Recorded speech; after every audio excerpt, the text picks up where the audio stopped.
بالله من الشيطان الرجيم بسم الله الرحمن الرحيم من يعمل من الصالحات من ذكر أو أنثى وهو مؤمن فلنحيينه حياة طيبة.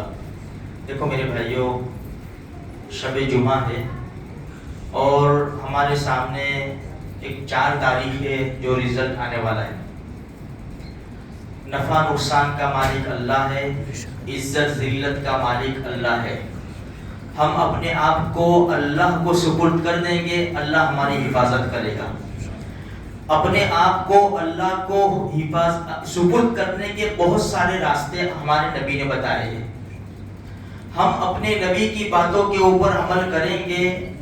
چھوٹی چھوٹی باتیں ہیں، بہت بڑے بڑے فائدے ہیں.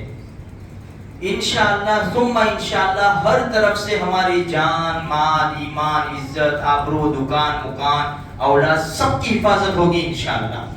دیکھو شب جمعہ ہے، نبی کریم صلی اللہ علیہ وسلم نے ارشاد فرمایا جس نے جمعہ کے دن سورہ کہف پڑھی اس ہفتے میں آنے والے ہر فتنے سے اللہ حفاظت فرمائے گا.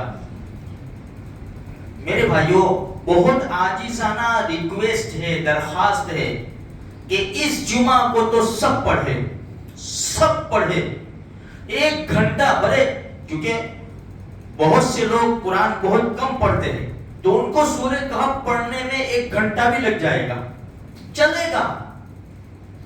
1 گھنٹہ دے دو، 1 کلاک دے دو میرے بھائیوں، اور سورہ کہف جو ہمارے نبی نے بتایا ہے پڑھ لو. انشاءاللہ ہر آنے والے فتنے سے اللہ حفاظت فرمائے گا.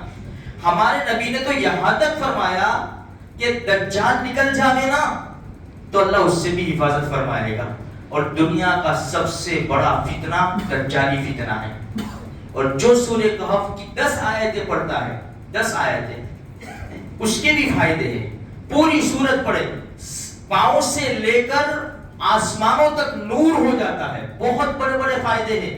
اور 24 گھنٹے ہمارے پاس ہے. ابھی جمعرات کی مغرب سے لے کر جمعہ کی مغرب تک 15ویں پارے میں سورہ کہف ہے میرے بھائیوں. آدھا پارہ ہے. پوری کوشش کرے، اپنے دوست احباب کو بتاوے، گھر والوں کو بتاوے اور سب پڑھے.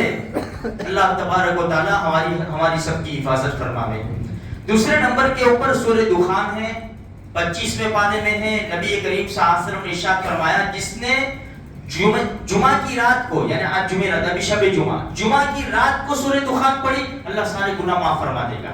جس نے جمعہ کے دن سورہ دخان پڑھی اللہ اس کے لیے جنت میں محل بنائے گا. اور تیسرے نمبر کے اوپر درود شریف، اس کا تو پورا اہتمام کرنا ہے ہمیں. چھوٹے میں چھوٹا درود شریف صلی اللہ علیہ وسلم صلی اللہ علیہ وسلم. بھائی جیسے دکان پر بیٹھے ہیں، ابھی یہ درود شریف پڑھنے جائیں گے، اللہم صلی علی سیدنا محمد وعلی آل سیدنا محمد وبارک وسلم. کسٹمر آ گیا، درود شریف شروع کیا، بھائی کتنا نوچے، درود شریف ختم کرنے جائیں گے، بولتا بھی نہیں، چلو آگے چلے. آپ لوگوں کو ڈر بھی لگتا ہے کہ کسٹمر چلا جائے گا، بیچ میں درود شریف توڑ. بہت آسان، چھوٹا سا صلی اللہ علیہ وسلم صلی اللہ علیہ وسلم صلی اللہ علیہ وسلم. اتنا پڑھا، اتنا 10 نیکیاں ملے گی، 10 گناہ معاف ہوں گے، 10 درجات بلند ہوں گے اور اللہ کی 10 رحمتیں اترے گی. سب پڑھے، درود شریف خوب پڑھے. اور میرے بھائیوں، دوسری بات ہے صبح میں سورہ یاسین پڑھے. اللہ کے رسول نے فرمایا جس نے صبح سورہ یاسین پڑھ لی اس کے پورے دن کے کام آسان ہو جائے گی. صبح کی نماز، من صلی صلاۃ الصبح فہو فی ذمۃ اللہ، جس نے فجر کی نماز پڑھی وہ اللہ کی حفاظت میں آ گیا. مغرب سے لے کر سونے تک سورہ واقعہ، سورہ ملک ہے. یہ چیزوں کا اہتمام کرو، دعاؤں کا خاص اہتمام کرو، سنتوں کی پابندی کرو. بھائی ابھی جسے مغرب کے بعد ہمیں بھاگ نہیں جانا ہے. جن نمازوں سے پہلے، فرض نمازوں سے پہلے سنتیں ہیں وہ بھی پڑھنی ہے، بعد میں سنتیں ہیں وہ بھی پڑھنی ہے. دیکھو بہت چھوٹی سی بات، اللہ کے رسول نے بڑی عجیب بات بتائی. ہم کو تھوڑا سا 5 منٹ کا وقفہ دینا پڑے گا، 5 منٹ کی قربانی دینی پڑے گی. وقفہ نہیں، قربانی دینی پڑے گی. جیسے اذان ہوئی، ظہر ہے، عصر ہے، عشاء ہے، فجر ہے، جیسے اذان ہوئی فوراً تیاری کر لے. وضو کر کے مسجد میں آئے، سنتیں پڑھ لی. 2 منٹ باقی ہے، 2 منٹ 1 منٹ باقی ہے جماعت میں. ہمارے نبی کیا فرماتے ہیں، الدعاء لا يرد بین الاذان والاقامہ.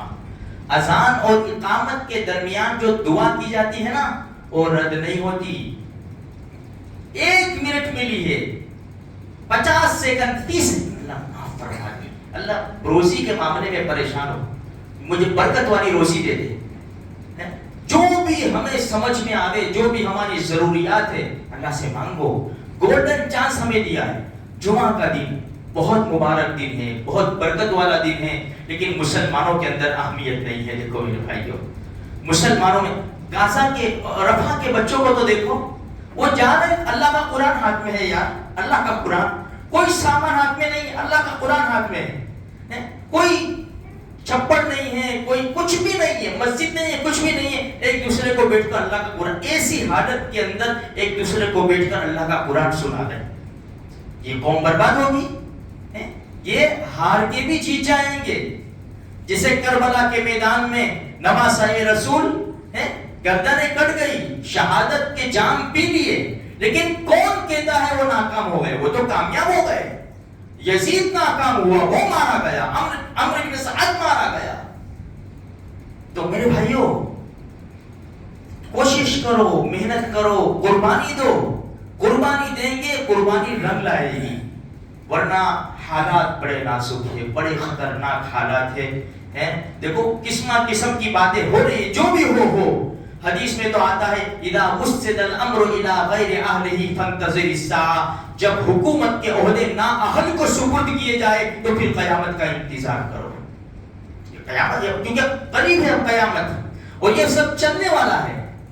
اسی لیے ہمارے نبی نے جو جو باتیں بتائی ہے نا میرے بھائیوں، اس کے اوپر تھوڑی سی قربانی دے کر ہم اپنی زندگی گزاریں گے. قرآن کریم کی تلاوت کرو، سورہ یاسین صبح پڑھو، چلتے پھرتے استغفار پڑھو، لا الہ الا انت سبحانک انی کنت من الظالمین پڑھو. یہ فون ہے، انٹرنیٹ ہے، یہ گانے وغیرہ میرے بھائیوں یہ مسلمانوں کی شان نہیں ہے. یہ ناچنا، ڈانس کرنا ایسے خراب حالات کے اندر جہاں مسلمان کا بچہ فلسطین کے اندر آنے کے لیے سسک رہا ہو، جہاں مائیں بچوں کو ڈھونڈ رہی ہو، جہاں بچے ماں باپ کو ڈھونڈ رہے ہو، اور ہم ناچے گائے، یہ شان نہیں ہے مسلمانوں کی. میرے بھائیوں ہم ہاتھ اٹھا کر اللہ تبارک و تعالیٰ سے دعائیں کریں.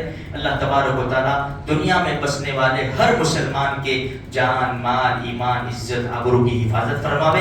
حجاج کرام کی اللہ پاک حاضری کو منظور و مقبول فرماوے.